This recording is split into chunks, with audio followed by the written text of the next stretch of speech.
Breaking news about foul Muslims in New York City calling for Jews to be slaughtered. We must stop this now. And once again we see those followers of the so-called religion of peace being peaceful and tolerant. This weekend peaceful Muslims in New York City took it upon themselves to call for the slaughter of Jews after President Donald Trump made good on his campaign promise by officially recognizing the ancient city of Jerusalem as Israel's capital, and pledging to start moving the U.S. Embassy to said city. Keep in mind these protests weren't in some Middle Eastern Islamic cesspool, they were in New York City, and they actually rattled our cages by mentioning Qatar where so many Jews were slaughtered and enslaved by these peaceful savages. History tells us that at the massacre of Khaybar Muhammad brutally tortured a Jewish chieftain in order to extract information about where he had hidden his treasures. When the treasure was uncovered, the chieftain was then beheaded. This chieftain was the husband of the most beautiful Jewish woman of Khaybar, the 17-year-old Safiya. Safiya's family members had all been annihilated by Muhammad at the Banu Qurayza massacre. Now having beheaded her husband,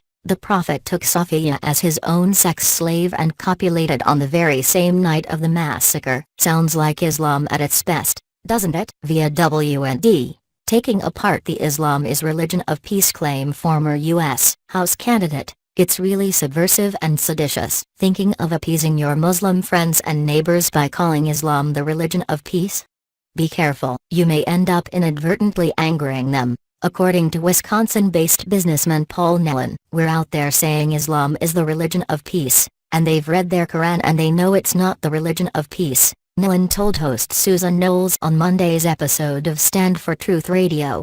They know it's the religion of submission, it is the religion of subjugating others. And so we're essentially saying to Muslims, you don't know what your religion is. Nellon, a Christian, said if a non-Christian told him the Bible mandated he dig a 400-foot hole in his front yard and fill it with Jews, he would get upset and push back vociferously against the idea. He fears that is exactly what Muslims are already doing.